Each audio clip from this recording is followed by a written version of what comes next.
Hello. For today's podcast, I'm joined by members of our coding club, and they're going to talk about their experiences.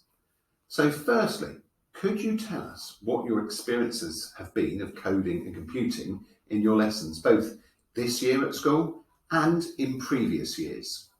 In Year 2, we used Scratch Junior on the iPads to move a character around the screen.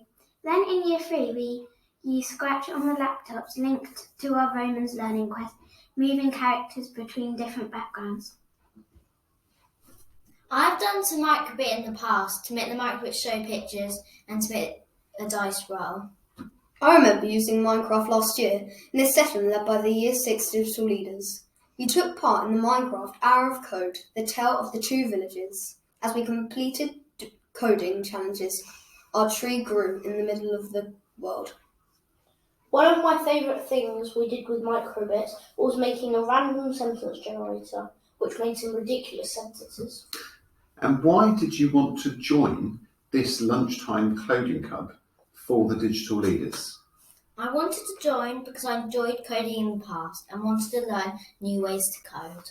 I enjoy spending time with other people who have the same interests as me. We have a lot of fun in Coding Club as a group. I love seeing things happen as a result of my coding. My reason for joining was because I have a microbit at home and code in it all the time and wanted to learn how to do new things on it. I was keen to be in the club because I hadn't used a microbit before, so I had no ideas what I could do with one. And can you share some examples? I love creating pictures that then moved in waves. We were able to change the picture by changing the coding. On the first ever session we did, Mark, the person who runs the club, brought in a couple of the things he made, like a guitar and a remote control car, to show us what he could possibly make in the future when we get better at coding microbits. We have dice games on the microbit. When you roll your dice on your microbit, it rolls dice on everyone else's at the same time. We have made games, made the microbit fade pictures, and made things on Scratch using the microbit. Wow, it really sounds fascinating.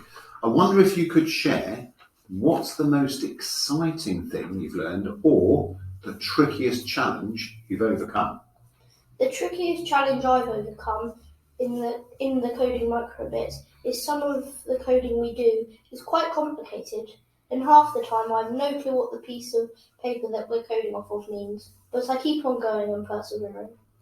The trickiest challenge for me is when you try to download the code onto the microbit, as sometimes it doesn't always work, and you have to keep trying again. The most exciting session was when we made the microbit say random sentences. The trickiest challenge was when we connected the microbit to Scratch and programming it, because we have not used Scratch that much recently. The most exciting times are when we have completed a sequence of coding. You think it's going to work the way you want, and then you download it and see you have been successful. And so you've had all of this learning, all of these experiences. Why do you think it's important that all children should have a chance to learn computing and coding? Learning computing helps us to develop our resilience and teamwork. Things don't always go right. When this happens, we might try other ways, but we don't give up. I think it's important for all children to learn to code because it will help them in their next lesson in computing, or if they want to work with computers when they're older. Sometimes we have a hard or large challenge which might seem too tricky. Learning how to code helps you think about breaking problems down into chunks. It helps you see how things work and to solve the challenge. I think it is important for most children to code because it could possibly be valuable when they grow up and they would know lots of skills other people might not know. Well, thank you very much for your time and all your ideas and views, both on Coding Club and coding generally. It's been fascinating listening to you.